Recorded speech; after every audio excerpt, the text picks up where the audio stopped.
njya numva gusa mu baturanyi hari abaribwaribwa ngo ushaka gufasha interahamwe cyangwa iki gutera u Rwanda, ibyo naguze hariya tuwampa ngo babigere vuba baherekeye rwose ndaribwaribwa barantegereje ngo ariko bamwe bashaka no kubikora ubundi barabizi, bazi ko bitazabahira, bazi ko ngira ngo ni nacyo kibatinza, ariko wangirira ngo babigerageze. Ese ibi wabibonye? Narumvise avuga ngo urumva ngo ingabo ngo z'u Rwanda zirakomeye, niyo mamutsi nanje ingabo mfise basha. Aha ntibyoroshye. Hanyuma se uribuka aya magambo? Buramatari yavuze ati umubanyi mubi murazi ko ariko araduhigira, mugana aramaze kumugabisha, uzotuvyoga tuzomuvyonga. Aho mwe muritegura ntimugire ubwoba, bajya turazinanye. None se iri jambo ryo uraryibuka? Ariko umunsi hagize uwibeshya akatwishoraho azasubiraho, tuzamugumana hano yaba muzima yaba atari muzima. Kuwa 11 Gashyantare 2025 ubwo yasuraga abaturage bo muri komini Bugabira mu ntara ya Kirundo hafi y'umupaka w'u Rwanda, President Ndayishimiye Evariste yavuze ko abarundi biteguye guhangana n'abanyarwanda. Uyu mukuru w'igihugu yashingiye ku byavuzwe na guverineri wa Kirundo, atangaza kazi neza ko u Rwanda rufite umugambi wo gutera u Burundi, gusa nta na rimwe u Rwanda rwigeze ruhigira gutera u Burundi. Mu magambo ye, Evariste Ndayishimiye umukuru w'igihugu cy'u Burundi ati umubanyi mubi murazi ko ariko araduhigira, mugana aramaze kumugabisha, uzotuvyoga tuzomuvyonga. Ndayishimiye yatangaje ko abo mu Kirundo atari bo bonyine bazangana n'abanyarwanda gusa, kuko ngazohereza ku mupaka w'u Rwanda n'abandi barundi bose barimo bazaturuka mu majyepfo y'u Burundi. Ati noneho nimuzaba muri mwenyine, twese n'uw'Inyanza Lake hariya ku mupaka wa Tanzania ureba Kigoma hazaba ari aha. Twese abarundi ntituzemera gupfa nk'abanyekongo. Aha yasaga n'uri kunyega abanyekongo, kandi nyamara yarishyuwe ibifurumba by'amamiliyoni y'amadolari kabarwaneho. Ariko byibura iyaba yararekeye aho niyongereho aka kantu benshi bisa kubugona. Abarundi twese ntituzokwemera ko dupfa nk'abanyekongo.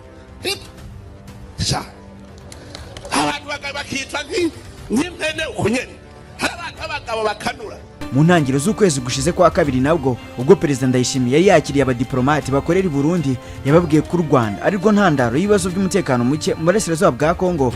Avuga ko rubangamiye ituze mu karere, ndetse agaragaza ko afite ubwoba ko iyo ntambara ishobora kugera no mu Burundi. Evaristo ati muzi neza ibiri kuba mwese hano mu karere, kuki mucecetse? Ese umuryango mpuzamahanga ntabwo ubona ingaruka bishobora kugira? Ndabibabwira ko nibikomeza gutya intambara iza gukwira mu karere hose. Nyuma yo kumvikana avuga ko u Rwanda rutatsinda u Burundi, ko nta naho byabaye mu mateka kuva ku ngoma ya cyami, yanarengejeho ko ingabo z'u Rwanda ngo yazikubita mu masaha 2 akabarangiza intambara da.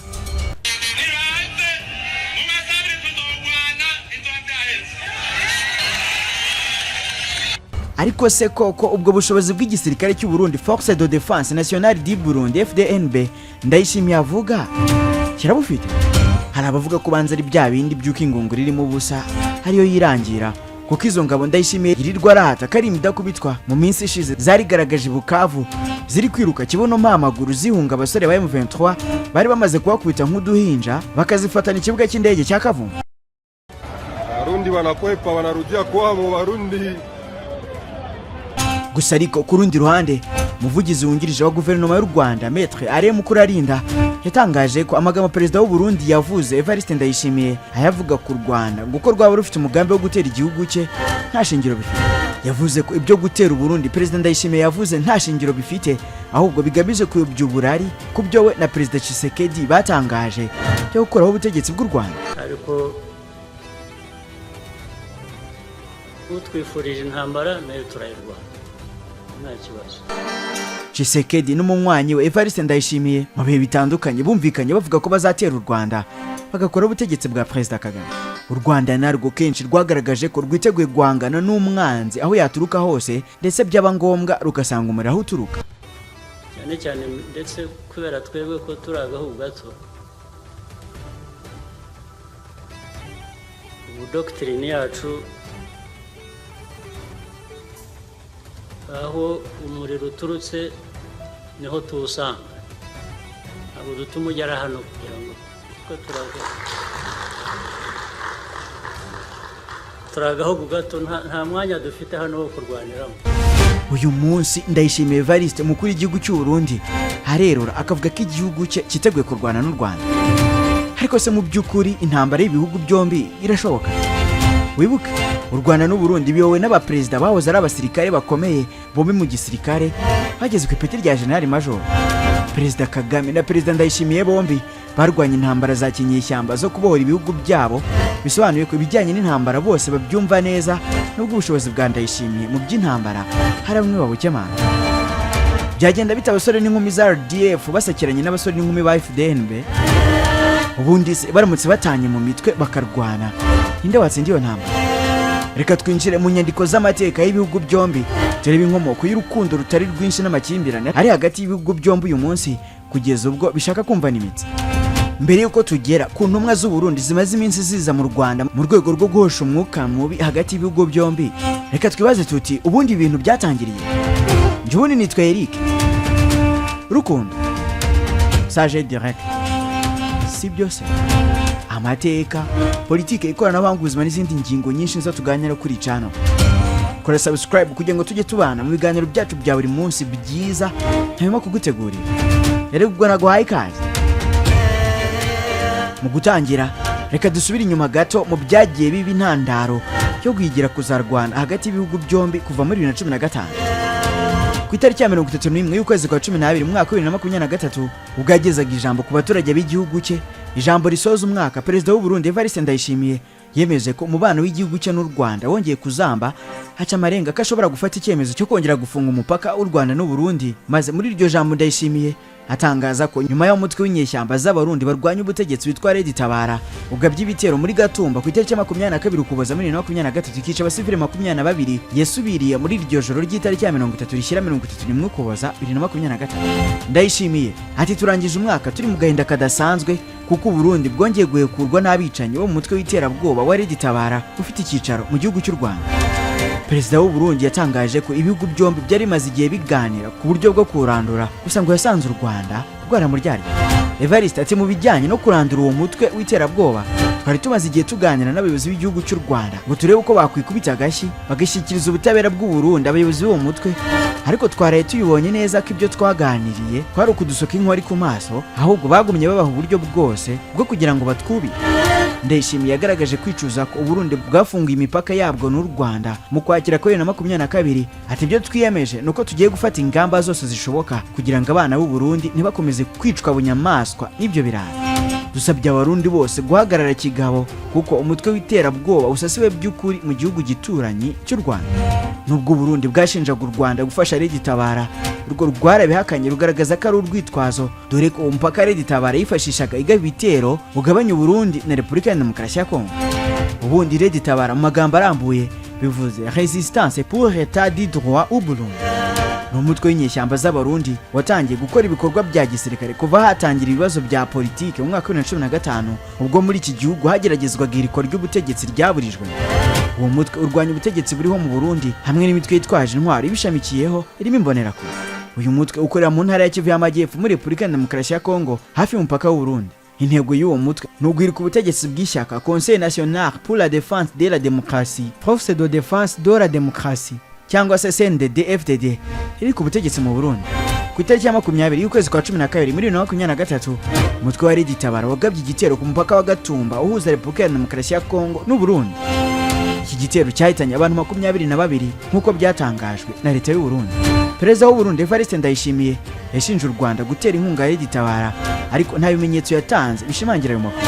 Muri Mutarama 2024 Red Tabara yafatwaga nk'umutwe ushobora gukora urugamba rwa gicengezi guerrilla war ugaba ibitero bishegesha ubutegetsi bw'Ibujumbura, ariko utarahungabanya bikomeye imbaraga z'ubuyobozi buriho. Mu kwezi kwa Gashyantare umwaka ushize 2024 Red Tabara yagabye igitero mu mujyi wa Buringa mu Burundi, naho hica abantu, nuko leta y'u Burundi itangaza ko abasivili 9 bapfuye mu gihe inyeshyamba zavuze ko zishe abasirikare 6 mu bitero bibiri zagabye ku birindiro bya gisirikare by'igihugu cy'u Burundi. abasirikare bari gitabara icyo gihe bivugwa ko binjiye bavuye muri Repubulika ya Demokarasi ya Kongo, mu gihe igisirikare cy'u Burundi cyari cyohereje batayo 3 muri ako gace kugira ngo zikumire ibyo bitero. Nkuko yari yabivuze mu mpera z'umwaka wa 2023 ku itariki ya 11 y'ukwezi kwa mbere muri 2024, guverinoma y'u Burundi yafunze imipaka yose ihuza icyo gihugu n'u Rwanda nyuma y'iminsi mike icyo gihugu giciye amarenga yo kuyifunga. Imipaka y'u Burundi n'u Rwanda herukaga gufungwa hagati ya 2015 ndetse na 2021.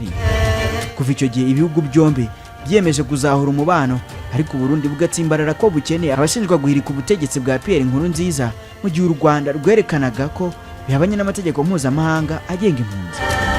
Amakimbirane yavuba hagati y'ubutegetsi bw'u Burundi n'u Rwanda ahera muri 2015 kubagerageje guhirika ubutegetsi bw'uwari perezida Petero Nkurunziza bari bakuriwe na General Godefroid Niyombare ngo bahungiye mu gihugu cy'u Rwanda. General Niyombare niwe mukuru mu babategetsi b'u Burundi bakomeje kuvuga ko u Rwanda rufite ariko rudashaka gutanga ngo akurikiranwe n'ubucamanza mu gihugu cy'u Burundi. Mu mwaka wa 2023 Perezida Ndayishimiye yabwiye ikinyamakuru BBC ko igihe cyose ngo atarahabwa aba bagabo iki kibazo kitazakemuka. U Rwanda ntirukana gucumbikira bamwe mu bagerageje kudeta baruhungiye mu 2015, ndetse abategetsi b'u Burundi bavuga ko ibiganiro byo kuba bashyikiriza mu mwaka wa 2023 byari bigeze kure. Hagati ya 2015 na 2022 ubw'imipaka y'ibihugu yari ifunze, ubuhahirane bw'abaturage bwarahagaze, abacuruzi batari bake ku mipaka barahomba, bafunga imiryango ku buryo bigoye kubona no kumenya amafaranga cyangwa amadolari yaba yarahombwe nk'igihombo muri icyo gihe cyose. Inzobere mu bukungu zavuze ko icyo ari cyo kibazo gikomeye cyabayeho mu mateka y'ibukwa ya vuba, cyagize ingaruka mbi cyane ku baturage b'u Rwanda ndetse n'u Burundi. Ibi byose byabaga mu gihe muri Kongo intambara yari yaratangiye kongera guca ibintu hagati ya leta ya Kongo n'umutwe wa 23.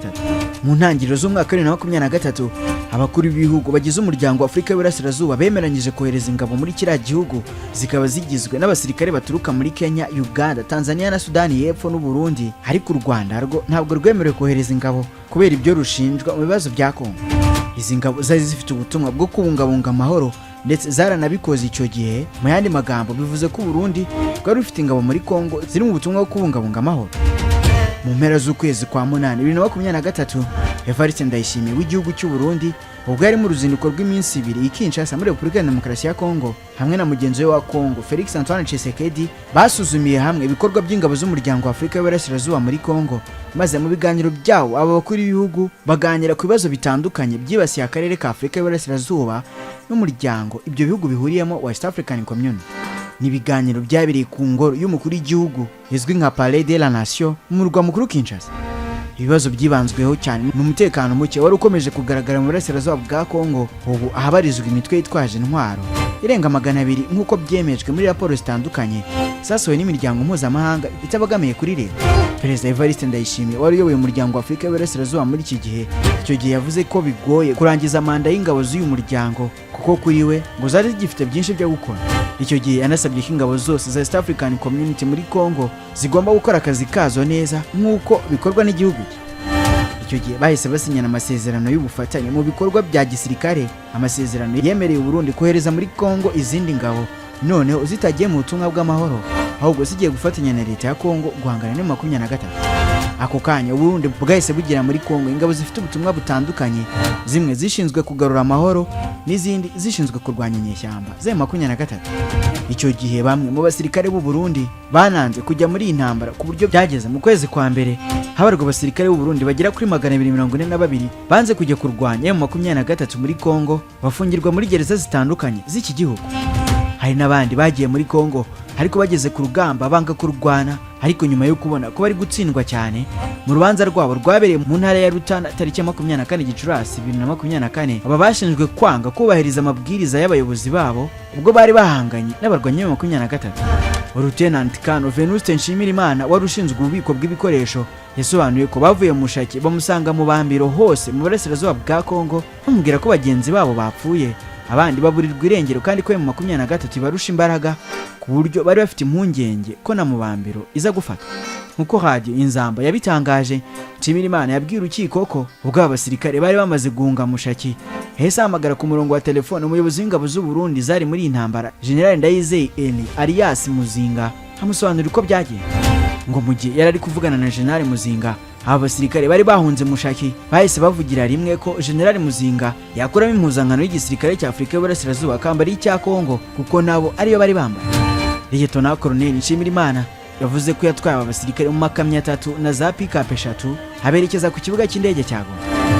Gusa umushinjacyaha we yabwiye urukiko ko imodoka zose hamwe zabatwara 12 basobanuye ko mbere yo kugera ku kibuga cy'indege cya Goma babanje kujya mu kigo cya gisirikare cya Kongo barinda ikibuga cy'indege babisabiwe uburenganzira na Lieutenant Colonel Nshimirimana. Aho ngo niho bakuwe bacyurwa mu Burundi hifashishwa inzira yo mu kirere niyo mu mazi. Aba basirikare babwiye urukiko ko amabwiriza yose bahabwaga n'abayobozi babo bayubahirije mu bice byose muri Kivu y'Amajyaruguru banyuzemo.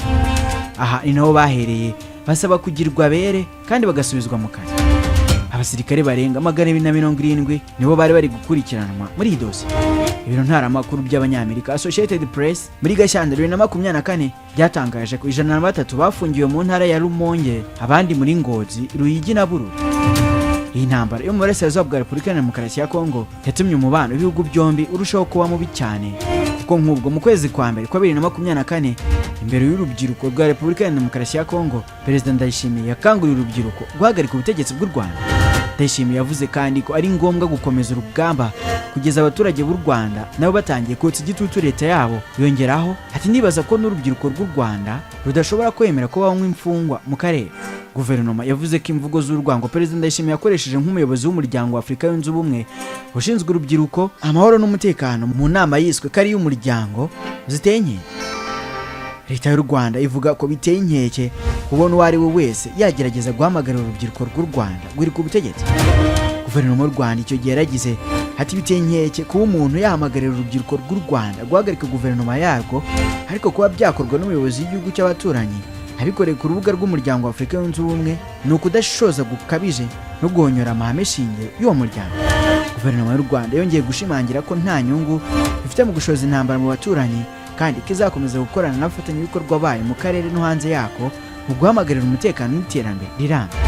Ubu mu minsi itambutse intumwa za leta y'u Burundi zagiranye ibiganiro bitandukanye n'abayobozi ba leta y'u Rwanda mu rwego rwo guhosha umubano mubi uri hagati y'impande zombi. Ubundi nitwa Eric Rukundo, Sage Direct. Si byose amateka, politiki, ikoranabuhanga n'izindi ngingo nyinshi nzo tuganira kuri channel. Kora subscribe kugira ngo tujye tubana mu biganiro byacu bya buri munsi ntahema kugutegurira. Naho butaha.